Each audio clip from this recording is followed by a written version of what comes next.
ಓಂ ಸದ್ಗುರುನಾಥ ಶರಣಂ ಜಯ ಜಯ. ಓಂ ಸಚ್ಚಿದಾನಂದ ಶರಣಂ ಜಯ ಜಯ. ಎಲ್ಲರಿಗೂ ನನ್ನ ನಮಸ್ಕಾರಗಳು. ಯೋಗ ವಾಸಿಷ್ಠ ನಿರ್ವಾಣ ಪ್ರಕರಣದಲ್ಲಿ ಸದಾಶಿವನು ವಸಿಷ್ಠರಿಗೆ ನಿಜವಾದ ದೇವರು ಯಾರು, ನಿಜವಾದ ಪೂಜಾ ಕ್ರಮ ಯಾವುದು ಅನ್ನೋದನ್ನು ವಿವರಣೆಯನ್ನು ಕೊಡ್ತಾಯಿದ್ರು. ಇಲ್ಲಿ ಜ್ಞಾನಿಗಳಾದಂಥ ಗುರುಗಳು ಸಹ ಬಂದು ಸಾಕಾರ ಪೂಜೆಯನ್ನು ಮಾಡ್ತಾರಲ್ಲ ಅಂತ ಶಿವನನ್ನು ಕೇಳಿದಾಗ, ಅವರು ಜ್ಞಾನ ಸಮಾಧಿಯಿಂದ ಹೊರಗೆ ಬಂದಾಗ, ಮನಸ್ಸು ಸಡಿಲವಾಗಿ ಹೊರಗೆ ಬಂದಾಗ ಅವರು ಈ ಸಗುಣ ಉಪಾಸನೆಯನ್ನು ಮಾಡ್ತಾರೆ. ಸಗುಣ ಉಪಾಸನೆ ಮಕ್ಕಳ ಆಟದಂತೆ. ಮಕ್ಕಳು ಆಟ ಆಡುವಾಗ ಕೇವಲ ಸ್ವಲ್ಪ ಹೊತ್ತು ಮಾತ್ರ ಅದರ ಫಲವನ್ನು, ಸುಖವನ್ನು ಅನುಭವಿಸ್ತಾರಲ್ಲ, ಆ ರೀತಿಯಲ್ಲಿ ಸಗುಣ ಉಪಾಸನೆ ಬಂದ್ಬಿಟ್ಟು ಸ್ವಲ್ಪ ಮಟ್ಟಿಗೆ ಫಲಗಳನ್ನು ಕೊಡುತ್ತೆ ಅಷ್ಟೇ. ನಿರ್ಗುಣನಾದ, ನಿರಾಕಾರನಾದ ಬ್ರಹ್ಮನನ್ನೇ, ಆತ್ಮವಸ್ತುವನ್ನೇ, ಚಿದ್ವಸ್ತುವನ್ನೇ, ಆ ಚೈತನ್ಯ ಮೂರ್ತಿಯನ್ನೇ ಯಾರು ಪೂಜೆ ಮಾಡ್ತಾರೋ ಅವರೇ ನಿಜವಾದ ಪೂಜೆ ಮಾಡಿದವರು ಅನಿಸ್ಕೊಳ್ತಾರೆ. ಆ ಚೈತನ್ಯ ವಸ್ತುವಿನ ಪೂಜೆಯೇ ನಿಜವಾದ ಪೂಜೆ, ಆ ಚೈತನ್ಯ ವಸ್ತುವೇ ನಿಜವಾದ ದೇವರು ಅಂತ ಹೇಳಿದ್ರು. ಅದಕ್ಕೆ ಶಿವ ಇನ್ನೊಂದು ಈಸಿಯಾಗಿ, ತುಂಬ ಸುಲಭವಾಗಿ ನಮಗೊಂದು ಗುರುತನ್ನು ಕೊಡ್ತಾನೆ. ದೇಹೋ ದೇವಾಲಯ ಪ್ರೋಕ್ತೋ ಜೀವೋ ದೇವ ಸದಾಶಿವ ತಜೇದ ಜ್ಞಾನ ನಿರ್ಮಾಲ್ಯಂ ಸೋಹಂಭಾವೇನ ಪೂಜೆಯೇತ್ ಅಂತ ಮಾತನ್ನು ಹೇಳ್ತಾನೆ. ಅಂದರೆ ಈ ದೇಹವೇ ದೇವಾಲಯ, ಈ ದೇಹದೊಳಗಿರ್ತಕ್ಕಂಥ ಜೀವನೇ ಸದಾಶಿವನಾದ ಪರಮಾತ್ಮ, ಮತ್ತು ಆ ಜ್ಞಾನ, ನಿರ್ಮಲವಾದ ಜ್ಞಾನದಿಂದ ಸೋಹಂಭಾವನೆಯಿಂದ ಪೂಜೆಯನ್ನು ಮಾಡುವುದೇ ನಿಜವಾದ ಪೂಜೆ ಅಂತ. ಇಲ್ಲಿ ಮುಕ್ತಿಯನ್ನು ಪಡೆಯೋದಕ್ಕೆ ನಿಜವಾದ ದೇವನ್ಯಾರು, ನಿಜವಾದ ಪೂಜೆ ಯಾವುದು ಅನ್ನೋ ಮಾತನ್ನು ಇಲ್ಲಿ ಶಿವನು ವಸಿಷ್ಠರಿಗೆ ತಿಳಿಸ್ಕೊಟ್ಟ. ಈಗ ಈ ದೇಹವೇ ದೇವಾಲಯ, ಒಳಗಿರ್ತಕ್ಕಂಥ ಜೀವನೇ ನಿಜವಾದ ದೇವರು, ಸೋಹಂಭಾವದಿಂದ ಪೂಜೆಯನ್ನು ಮಾಡಬೇಕು. ಅದಕ್ಕೆ ಏನು ಹೇಳ್ತಾರೆ ಇಲ್ಲಿ, ಕಾಯ ಕಮಲವ ಸಜ್ಜೆ ಮಾಡಿ ಜೀವರತ್ನವ ಲಿಂಗ ಮಾಡಿ ಭಾವಪುಷ್ಪದೊಳು ಪೂಜಿಪನು ದೇವರ ದೇವಕರ್ಣ ಅಂತ ಅಂದರು. ಕಾಯ ಕಮಲವ ಸಜ್ಜೆ ಮಾಡಿ, ಈ ಶರೀರವೆಂಬ ದೇವಾಲಯವನ್ನೇ ಮಂಟಪವನ್ನಾಗಿ ಮಾಡಿ, ಜೀವರತ್ನವ ಲಿಂಗ ಮಾಡಿ, ಜೀವಾತ್ಮನೆನಿಸಿಕೊಂಡಿರ್ತಕ್ಕಂಥ ಪರಮಾತ್ಮನ ಪ್ರತಿಬಿಂಬ ಏನಿದೆಯಲ್ಲ ಅಂತಃಕರಣದಲ್ಲಿ, ಶುದ್ಧ ಅಂತಃಕರಣದಲ್ಲಿ ಪ್ರತಿಫಲವಾಗ್ತಾ ಇದೆಯಲ್ಲ, ಪರಮಾತ್ಮನ ಪ್ರತಿಬಿಂಬ ಇದೆಯಲ್ಲ, ಆ ಜೀವಾತ್ಮನನ್ನೇ ಇಲ್ಲಿ ಮೂರ್ತಿಯನ್ನಾಗಿ ಮಾಡಿ, ಲಿಂಗವನ್ನಾಗಿ ಮಾಡಿ, ಭಾವಪುಷ್ಪದಳು, ಯಾವ ಭಾವಪುಷ್ಪದಳು? ನಿರ್ಮಲವಾದ ಆ ಸೋಹಂಭಾವ, ಸೋಹಂ ನಾನೇ ಪರಮಾತ್ಮ, ನಾನೇ ಪರಮಾತ್ಮ, ನಾನೇ ಬ್ರಹ್ಮ, ಬ್ರಹ್ಮವೇ ನಾನು, ಸೋಹಂ ಹಂಸ, ಸೋಹಂ ಹಂಸ. ಉಸಿರು ಒಳಗೆ ಹೋಗುವಾಗ ಸೋ ಅಂತ ಹೇಳೋದು, ಉಸಿರು ಹೊರಗೆ ಬರುವಾಗ ಹಮ್ ಅಂತ ಹೇಳೋದು.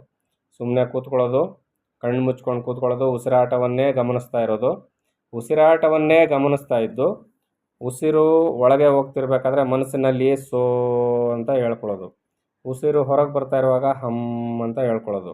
ಬಾಯಿ ಬಿಟ್ಟು ಹೇಳೋದಲ್ಲ, ಉಸಿರು ಒಳಗಡೆ ಹೋಗ್ತಾ ಇರ್ತದೆ ಸೋ ಅಂತ ಹೇಳೋದು, ಉಸಿರು ಹೊರಗೆ ಹೋಗ್ತಾ ಇರ್ತದೆ ಹಮ್ ಅಂತ ಹೇಳೋದು. ಉಸಿರಾಟ, ಮನಸ್ಸು ಮತ್ತು ಮಂತ್ರ ಮೂರನ್ನೂ ಒಟ್ಟು ಮಾಡಿ ಸೋ ಅಂತ ಹೇಳೋದು, ಹಮ್ ಅಂತ ಹೇಳೋದು. ಉಸಿರಾಟವನ್ನು ಎಳೆದು ಬಿಡಬಾರ್ದು. ಉಸಿರಾಟ ಒಳಗೆ ಹೊರಗೆ, ಒಳಗೆ ಹೊರಗೆ ಹೋಗ್ತಾ ಇರ್ತದೆ. ಸಹಜವಾಗಿ ಉಸಿರಾಟವನ್ನು ಅನುಸರಿಸೋದು, ಅದನ್ನು ಫಾಲೋ ಮಾಡೋದು. ಉಸಿರು ಒಳಗಡೆ ಹೋಗುವಾಗ ಸೋ ಅಂತ ಹೇಳೋದು, ಉಸಿರು ಹೊರಗೆ ಬರುವಾಗ ಹಮ್ ಅಂತ ಹೇಳೋದು, ಮನಸ್ಸಿನಲ್ಲೇ ಹೇಳ್ಕೊಳ್ಳೋದು.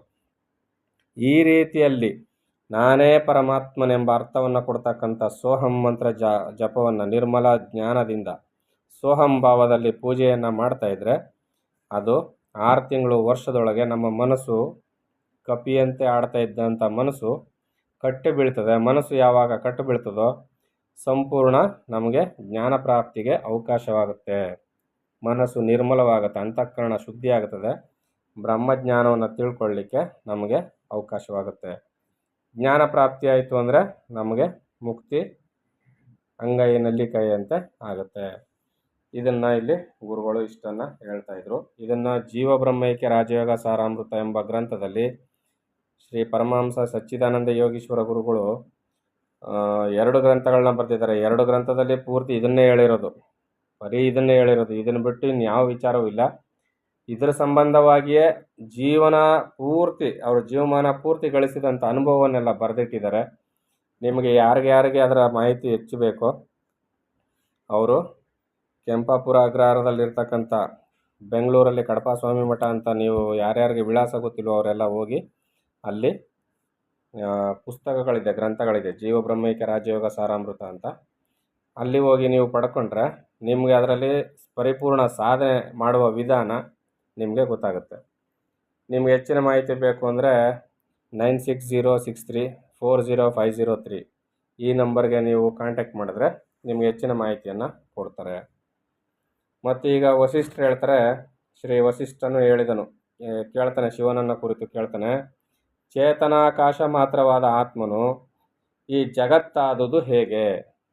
ಪ್ರಭುವೇ, ಆ ಚೇತನವೇ ಜೀವಾದಿತ್ವವನ್ನು ಪಡೆದುದು ಹೇಗೆ? ಅದನ್ನು ಕರುಣಿಸು.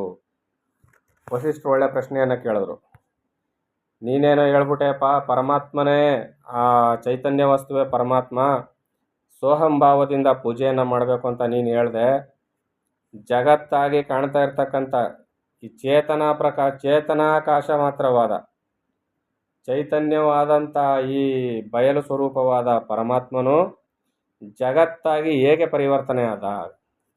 ನಿರಾಕಾರನಾದ ಪರಮಾತ್ಮ ಬ್ರಹ್ಮನು, ಆ ಸೋಹಂ ಬ್ರಹ್ಮನು ಹೇಗೆ ಜಗತ್ತಾಗಿ ಕಣ್ಣಿಗೆ ಕಾಣುವಂಥ, ಕೈಗೆ ಮುಟ್ಟಲು ಸಿಕ್ಕುವಂಥ ಸಾಕಾರ ಜಗತ್ತಾಗಿ ಹೇಗೆ ಬದಲಾದ? ಹೇ ಪ್ರಭುವೇ, ಆ ಚೇತನವೇ ಜೀವಾದಿತ್ವವನ್ನು ಪಡೆದುದು ಹೇಗೆ? ಆ ಚೇತನ ವಸ್ತುವೇ ಜೀವತ್ವವನ್ನು ಹೇಗೆ ಪಡ್ಕೊಳ್ತು? ಅದನ್ನು ಕರುಣಿಸಿ ಹೇಳುವಂಥ ವಸಿಷ್ಠರು ಕೇಳಿದ್ರು. ಒಳ್ಳೆ ಪ್ರಶ್ನೆಯನ್ನು ಕೇಳಿದ್ರು. ಅದಕ್ಕೆ ಈಶ್ವರನು ಹೇಳ್ತಾನೆ, ಅಂತ್ಯವೂ ಪಾರವೂ ಇಲ್ಲದ ಚಿದಾಕಾಶವು ಇದ್ದೇ ಇರುವುದಲ್ಲವೇ?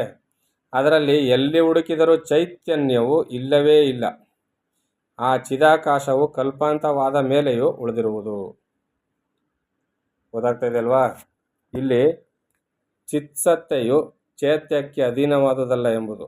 ಸರ್ವಚೈತ್ಯವೂ ಲಯವಾಗಿ ಹೋದ ಮೇಲೆಯೂ ಇದು ಯಾವ ಅಪಾಯವೂ ಇಲ್ಲದೆ ಇರುವುದು ಎಂಬುದರಿಂದ ಪ್ರಸಿದ್ಧವು. ಚೈತ್ಯವು ಚಿತ್ತನ್ನೇ ಹಿಡಿದು ತೋರುವುದು. ಆದರೆ ಅದಕ್ಕೆ ಈ ತೋರಿಕೆ ಅಂತಕ್ಕಂದರೆ ಬಾಣ ಅಂದರೆ ಇಲ್ಲಿ ತೋರಿಕೆ ಇರುವಂತೆ ಸತ್ಯವು ಮತ್ತೊಂದು ಇಲ್ಲ ಎಂಬುದನ್ನು ಹೇಳುವುದು ತಾತ್ಪರ್ಯ.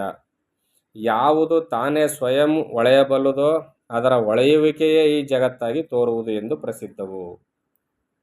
ಅರ್ಥ ಆಗ್ತಾ ಇದಿಲ್ವಾ? ಈಗ ಸೂರ್ಯನೇ ಚೇತನ ವಸ್ತು ಅಂತ ಇಟ್ಕೊಳ್ಳಿ, ಅವನೇ ಪರಮಾತ್ಮ. ಆ ಸೂರ್ಯನ ಹೊಳೆಯುವಿಕೆ ಇದೆಯಲ್ಲ, ಪ್ರಕಾಶ, ಅದೇ ಜಗತ್ತು. ಅರ್ಥ ಆಗ್ತಾ ಇದೆಯಲ್ವ? ಈಗ ಪರಮಾತ್ಮ ಸೂರ್ಯನಂತೆ, ಈಗ ನಮಗೆಲ್ಲ ಉದಾಹರಣೆ ಚೆನ್ನಾಗಿ ವಸಿಷ್ಠರು ಶಿವನು ಚೆನ್ನಾಗಿ ಹೇಳ್ತಾ ಇದ್ದಾನೆ. ಸೂರ್ಯ ಕಣ್ಣಿಗೆ ಕಾಣತಕ್ಕಂಥ, ಈಗ ಕಣ್ಣಿಗೆ ಕಾಣದೇ ಇರೋ ಪರಮಾತ್ಮ ಯಾವುದು? ಸೂರ್ಯ ಅಂತ ಇಟ್ಕೊಳ್ಳೋಣ. ಯಾವುದೋ ಚೇತನ ವಸ್ತು, ಅವನ ಹೊಳೆಯುವಿಕೆ ಇದೆಯಲ್ಲ, ಅದೇ ಸಾಕಾರ ಜಗತ್ತು. ಈಗ ಜಗತ್ತಿಗೂ ಪರಮಾತ್ಮನಿಗೂ ಭೇದ ಉಂಟೆ? ಯಾವುದೇ ಕಾರಣಕ್ಕೂ ಭೇದ ಇಲ್ಲ. ಯಾಕೆ? ಆ ಹೊಳೆಯುವಿಕೆಯನ್ನು ಬಿಟ್ಟು ಸೂರ್ಯನಿಲ್ಲ, ಸೂರ್ಯನನ್ನು ಬಿಟ್ಟು ಆ ಹೊಳೆಯುವಿಕೆ ಪ್ರಕಾಶಮಾನವಿಲ್ಲ. ಇಲ್ಲಿ ಪರಮಾತ್ಮನನ್ನು ಬಿಟ್ಟು ಜಗತ್ತಿಲ್ಲ, ಜಗತ್ತನ್ನು ಬಿಟ್ಟು ಪರಮಾತ್ಮನಿಲ್ಲ. ಯಾಕಂದರೆ ಪರಮಾತ್ಮನ ಹೊಳೆಯುವಿಕೆಯೇ ಜಗತ್ತು, ಸೂರ್ಯನ ಹೊಳೆಯುವಿಕೆಯೇ ಇಲ್ಲಿ ಜಗತ್ತಾಗಿ ತೋರ್ತಾ ಇದೆ, ಬೆಳಕಾಗಿ ತೋರ್ತಾ ಇದೆ. ಈ ರೀತಿಯಲ್ಲಿ ಅವರು ಹೇಳಿದ್ರು. ಆದ್ದರಿಂದ ಹೀಗೆ ನಾನಾಕಾರವಾಗಿ ತೋರುತ್ತಿರುವ ಜಗತ್ತೆಲ್ಲವೂ ಚಿದಾತ್ಮಕವೇ ಆಗಿದ್ದರೂ ಸ್ವಪ್ನಪುರದಂತೆ ಭಾಸವಾಗುವುದು. ಕನಸಿನಲ್ಲಿ ಕಂಡ ಊರಿನಂತೆ ಅದು ಭಾಸವಾಗ್ತಾ ಇದೆ. ಹೀಗೆಯೇ ಚಿದಾಕಾರ ಮಾತ್ರವಲ್ಲದೆ ಇನ್ನೇನೂ ಅಲ್ಲದ ಆತ್ಮನೇ ಜಗತ್ತಾಗಿ ಭಾಸವಾಗುವನು. ನಿಜವಾಗಿಯೂ ಜಗತ್ತು ನಿರ್ಮಲವಾದ ಚಿತ್ತೇ ಸರಿ. ಹೊತ್ತಾನೆ, ಸೂರ್ಯ ಎಷ್ಟು ಪರಿಶುದ್ಧನೋ ಸೂರ್ಯನ ಪ್ರಕಾಶವೂ ಕೂಡ ಅಷ್ಟೇ ಪರಿಶುದ್ಧ. ಇಲ್ಲಿ ಚಿದ್ವಸ್ತುವು, ಚಿದಾಕಾಶವು, ಆ ಪರಮಾತ್ಮನು ಎಷ್ಟು ಪರಿಶುದ್ಧವೋ ಅವನ ಹೊಳೆಯುವಿಕೆಯಾದಂಥ ಈ ಜಗತ್ತು ಕೂಡ ಅಷ್ಟೇ ಪರಿಶುದ್ಧ. ಎಲ್ಲಿದೆ ನಿರ್ಮಲ? ಇದು ಅಶುದ್ಧತೆ ಎಲ್ಲಿದೆ? ಮತ್ತು ಇಷ್ಟೊತ್ತು ಗಂಟ ಹೇಳಿದ್ರಲ್ಲ ಸ್ವಾಮಿ, ಜಗತ್ತು ಅಶುದ್ಧ, ನಶ್ವರ, ಕಷ್ಟಕೋಟಲೆಗಳಿಂದ ತುಂಬಿರ್ತಕ್ಕಂಥದ್ದು ಅಂತ. ಅದು ನಮ್ಮ ಅಶುದ್ಧ ಭಾವನೆಯ ಫಲವಾಗಿ ಬರುತ್ತೆ ಹೊರತು ಜಗತ್ತೆನ್ನುವುದು ಪರಮಾತ್ಮನಷ್ಟೇ ಶುದ್ಧ ಅಂತ ಇಲ್ಲಿ ಹೇಳ್ಬಿಟ್ರು. ನಿರ್ಮಲವಾದ ಚಿತ್ತೇ ಸರಿ ಜಗತ್ತು ಅಂತ ಹೇಳ್ತಾ ಇದ್ದಾರೆ ನೋಡಿ. ಚೆನ್ನಾಗಿ ಅರ್ಥ ಮಾಡ್ಕೋಬೇಕು. ಆದ್ದರಿಂದ ಜಗತ್ತು ಎಂಬುದಕ್ಕೆ ಆಧಾರವಾದ ಇನ್ನೊಂದು ಬೇರೆಯಾಗಿ ಯಾವುದೂ ಇಲ್ಲ. ಚೈತ್ಯವು ಸ್ವತಂತ್ರವೆಂಬುದು ಅತ್ಯಂತವಾಗಿ ಅಸಂಭವವು. ಚೈತ್ಯವು ಅಂದರೆ ಹೊಳೆಯುವಿಕೆ ಸ್ವತಂತ್ರವಲ್ಲ. ಯಾಕೆ? ಆ ಹೊಳೆಯುವಂಥ ಸೂರ್ಯನ ಪ್ರಭೆ, ಸೂರ್ಯನೇ ಇಲ್ಲದಿದ್ದ ಮೇಲೆ ಆ ಹೊಳೆಯುವಿಕೆ ಅನ್ನೋದು ಸ್ವತಂತ್ರವಾಗಿ ಬೇರೆ ಎಲ್ಲಿಂದ ಬರುತ್ತೆ? ಹಾಗೆಯೇ ಚೇತನ ವಸ್ತು ಇಲ್ಲದೇ ಇದ್ದರೆ ಈ ಚೇತ್ಯವೆಂಬುದು ಇರುವುದಿಲ್ಲ. ಆದ್ದರಿಂದ ಚೇತ್ಯವಾದ ದೃಶ್ಯವು ಯಾವುದುಂಟೋ ಅದು ಚಿದಾಕಾಶವೇ ಅಲ್ಲದೆ ಇನ್ನೇನೂ ಅಲ್ಲ. ಈಗ ಅರ್ಥ ಆಗ್ತಾ ಇದೆ ಅಲ್ವಾ? ಇದಕ್ಕೆ ಎರಡು ಮಾತು ಏನು ಹೇಳ್ತಾ ಇದ್ರು? ನಾನು ಸಹಿತ ಸರ್ವ ಜಗತ್ತು ಬ್ರಹ್ಮರೂಪವಾಗಿದೆ, ನಾನು ಸಹಿತ ಸರ್ವ ಜಗತ್ತು ಬ್ರಹ್ಮಮಯವಾಗಿದೆ, ನಾನು ಸಹಿತ ಸರ್ವ ಜಗತ್ತು ಬ್ರಹ್ಮ ಸ್ವರೂಪವಾಗಿದೆ ಅಂತ ಇಲ್ಲಿ ನಿರೂಪಣೆ ಮಾಡ್ತಾ ಇದ್ದಾರೆ. ಈಗ ಇಷ್ಟು ದಿನ ಏನು ಹೇಳ್ತಾ ಇದ್ರು? ಬ್ರಹ್ಮ ಸತ್ಯ, ಜಗತ್ ಮಿಥ್ಯ, ಜೀವ ಬ್ರಹ್ಮೈವ ನಾಪರ ಅಂತ ಹೇಳ್ತಾ ಇದ್ರು. ಜೀವಾತ್ಮನು ಪರಮಾತ್ಮನಿಗಿಂತ ಬೇರೆಯಲ್ಲ, ಜಗತ್ತು ಮಿಥ್ಯೆ ಆದದ್ದು, ದೀರ್ಘಕಾಲವಾಗಿ ಕಂಡು ಅದು ಮರೆಯಾಗ್ತಕ್ಕಂಥದ್ದು, ನಾನೇ ಪರಮಾತ್ಮನೇ ಸತ್ಯ, ಪರಮಾತ್ಮನೇ ನಾನು ಅಂತ ಹೇಳ್ಕೊಡ್ತಾ ಇದ್ರು. ಈಗ ಆ ಮಾತು ಇದು ಬೇರೆ ಅದು ಬೇರೆ ಅಂತ ಅನ್ನಿಸ್ತಾ ಇದೆಯಾ? ಇಲ್ಲ. ಯಾಕೆ?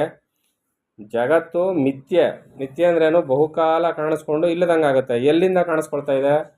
ಸೂರ್ಯನ ಪ್ರಕಾಶ, ಸೂರ್ಯನ ಹೊಳೆಯುವಿಕೆ ಸೂರ್ಯನಿಂದಲೇ ಕಾಣಿಸ್ಕೊಳ್ಳುತ್ತೆ. ಸೂರ್ಯನಿಂದಲೇ ಅದು ಬಹುಕಾಲ ಕಂಡಂತೆ ಕಂಡು ಸೂರ್ಯನಲ್ಲಿ ಲಯವಾಗುತ್ತೆ. ಅದಕ್ಕೆ ಮಿಥ್ಯೆ ಅಂತ ಕರೆದ್ರು. ಯಾಕೆ? ಬರುತ್ತೆ, ಸ್ವಲ್ಪ ದೀರ್ಘಕಾಲ ಇರುತ್ತೆ, ಮತ್ತೆ ಅದು ಸೂರ್ಯನಲ್ಲೇ ಸೇರಿಕೊಳ್ತದೆ. ಸೂರ್ಯನಿಂದ ಬಂದು ಕಾಣಿಸ್ಕೊಂಡು ಮತ್ತೆ ಸೂರ್ಯನಲ್ಲೇ ಸೇರ್ಕೊಂಡ್ಮೇಲೆ ಅದು ಮಲಿನ ಹೇಗಾಯಿತು? ಅದು ಸುಳ್ಳು ಹೇಗಾಯಿತು? ಆದರೆ ಮಿಥ್ಯೆ ಅನ್ನಿಸ್ಕೊಳ್ತಾ ಅಷ್ಟೆ. ಹೌದಲ್ವ? ಈ ಜಗತ್ತು ಕೂಡ ಹಾಗೆ ನಿರ್ಮಲವಾದ ಚಿತ್ತೆ ಸರಿ. ಆದ್ದರಿಂದ ಜಗತ್ತು ಎಂಬುದಕ್ಕೆ ಆಧಾರವಾದ ಇನ್ನೊಂದು ಬೇರೆಯಾಗಿ ಇಲ್ಲವೇ ಇಲ್ಲ. ಚೇತ್ಯವು ಸ್ವತಂತ್ರವೆಂಬುದು ಅತ್ಯಂತವಾಗಿ ಅಸಂಭವವು. ಆದ್ದರಿಂದ ಚೇತ್ಯವಾದ ದೃಶ್ಯವು ಯಾವುದುಂಟೋ ಅದು ಚಿದಾಕಾಶವೇ ಅಲ್ಲದೆ, ಅದೇ ನಿರ್ಭಯಲಾದ ಪರಮಾತ್ಮನಲ್ಲದೆ ಇನ್ನೇನೂ ಅಲ್ಲ. ಅದು ಚಿತ್ತು ಆದುದರಿಂದಲೇ ಅದು ವ್ಯಾಪಾರ ಮಾಡುವುದು. ಯಾಕೆ ಅದು ವ್ಯಾಪಾರ ಮಾಡ್ತದೆ ಅಂದರೆ ಅದು ಚಿತ್ತು, ಅದು ಹೊಳೆಯುವಿಕೆ. ಸೂರ್ಯ ತಟಸ್ಥವಾಗಿರ್ತಾನೆ, ಸೂರ್ಯನ ಹೊಳೆಯುವಿಕೆ ವ್ಯಾಪಾರವನ್ನು ಮಾಡ್ತದೆ. ಈಗ ಅರ್ಥ ಆಗ್ತಾ ಇದೆಯಲ್ವಾ? ಆ ಚೇತನ ವಸ್ತು ತಟಸ್ಥವಾಗಿರ್ತದೆ, ಆ ಚೇತನ ವಸ್ತುವಿನ ಚೇತ್ಯ ಇದೆಯಲ್ಲ, ಅದರ ಪ್ರಭೆ, ಹೊಳೆಯುವಿಕೆ, ಅದು ಜಗತ್ತಾಗಿ ವ್ಯವಹಾರವನ್ನು ಮಾಡ್ತದೆ. ಅದರ ವ್ಯಾಪಾರದಿಂದಲೇ ಸೃಷ್ಟಿಯು ಆರಂಭವಾಗಿ ಜಗತ್ತಾಗಿ ಕಾಣುವುದು. ಅರ್ಥ ಆಗ್ತಿದೆಯಲ್ವ? ಈಗ ಎಷ್ಟು ಎಳೆಯಾಗಿ ಬಿಡಿಸಿಟ್ಟಿದ್ದಾರೆ, ಎಷ್ಟು ಚೆನ್ನಾಗಿ ಅರ್ಥ ಆಗುತ್ತೆ, ಅರ್ಥ ಮಾಡ್ಕೋಬೇಕು. ಆದ್ದರಿಂದ ಸ್ವಪ್ನಪುರದಂತೆ ಕಾಣಿಸುವ ಈ ಜಗತ್ತು ಯಾವುದುಂಟೋ ಅದು ಚಿದಾತ್ಮನೇ ಆದುದರಿಂದ ಅದನ್ನು ಬಿಟ್ಟು ಬೇರೊಂದು ಇನ್ನೂ ಯಾವುದು ತಾನೇ ಉಂಟು? ಪರ್ವತಗಳು ಚಿತ್ತೆ, ಜಗತ್ತು ಆಕಾಶವು ಎರಡೂ ಚಿನ್ಮಾತ್ರವೇ. ಆತ್ಮನೂ ಚಿತ್ತೆ, ಜೀವನೂ ಚಿತ್ತೆ, ಪ್ರಾಣಿಯೂ ಚಿತ್ತೆ. ಸಕಲ ಜೀವರಾಶಿಗಳು ಪರಮಾತ್ಮನಲ್ಲದೆ ಬೇರೆ ಅಲ್ವೇ ಅಲ್ಲ ಅಂತ ಹೇಳ್ತಾ ಇದ್ದಾರೆ. ಅಂದರೆ ಇಲ್ಲಿ ನಾನು ಶ್ರೇಷ್ಠ ಅದು ಕನಿಷ್ಠ ಅಂತ ಹೇಳೋದಕ್ಕೆ ಎಲ್ಲಿ ಅವಕಾಶವೇ ಇಲ್ಲ. ಯಾಕೆ? ಸೂರ್ಯನ ಇದು ಪರಮಾತ್ಮನ ಅನಿಸ್ಕೊಂಡಿರ್ತಕ್ಕಂಥ ಸೂರ್ಯ, ಅವನ ಹೊಳೆಯುವಿಕೆಯಲ್ಲಿ ಏನೆಲ್ಲ ಬದಲಾವಣೆಗಳಾಗುತ್ತೋ, ಕಿರಣಗಳಾಗುತ್ತೆ, ದೊಡ್ಡ ದೊಡ್ಡ ಬೆಳಕಾಗಿ ಬರುತ್ತೆ, ಸಣ್ಣ ಸಣ್ಣ ಬೆಳಕಿಂಡಿಗಳಲ್ಲಿ ಸಣ್ಣದಾಗಿ ಬರುತ್ತೆ, ಇವೆಲ್ಲವೂ ಕೂಡ ಒಂದೇ. ಇಲ್ಲಿ ಶ್ರೇಷ್ಠ ಕನಿಷ್ಠ ಅನ್ನೋದಕ್ಕೆ ಏನು ಕಾರಣವಿದೆ? ಯಾವ ಕಾರಣವೂ ಇಲ್ಲ.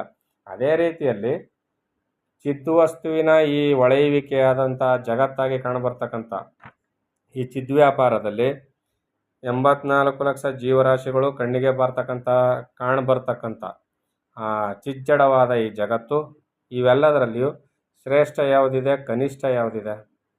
ನಾವು ಶ್ರೇಷ್ಠವಾದವರು, ಇವರು ಕನಿಷ್ಠವಾದವರು ಅಂತ ಮಾನವ ವರ್ಗದಲ್ಲೇ ಇಷ್ಟೊಂದೆಲ್ಲ ವಿಂಗಡಣೆ ಮಾಡಿಕೊಂಡು ನಾವು ಕಿತ್ತಾಡಿ ಬಡ್ದಾಡ್ತಿರ್ತೀವಲ್ಲ, ಸಕಲ ಜೀವ ಜಗತ್ತಿನಲ್ಲೇ ಈ ವ್ಯತ್ಯಾಸ ಇಲ್ವಲ್ಲ? ಇಡೀ ಜೀವ ಜಗತ್ತಿನಲ್ಲಿ, ಇಡೀ ಜಗತ್ತಿನಲ್ಲಿ ಯಾವ ವ್ಯತ್ಯಾಸವಿಲ್ಲ, ಎಲ್ಲ ಪರಮಾತ್ಮನಲ್ಲಿಯೇ ಅಡಕವಾಗಿದೆ. ಪರಮಾತ್ಮನಲ್ಲದೆ ಬೇರೆ ಅಲ್ಲ. ಪ್ರಾಣಿಯೂ ಚಿತ್ತೆ, ಪರ್ವತಗಳೂ ಚಿತ್ತೆ, ಜಗತ್ತು ಆಕಾಶವು ಎರಡೂ ಚಿನ್ಮಾತ್ರವೇ ಎಂದು ಇಲ್ಲಿ ಶಿವ ವಸಿಷ್ಠರಿಗೆ ವಿವರಿಸಿ ಹೇಳ್ತಾ ಇದ್ದಾನೆ. ಎಲ್ಲವೂ ಆರಂಭವಾಗುವ ಸೃಷ್ಟಿಯ ಮೊದಲಲ್ಲಿ ಚಿತ್ತಲ್ಲದೆ ಇನ್ನೇನೂ ಇರಲಿಲ್ಲ. ಹೌದಲ್ವಾ?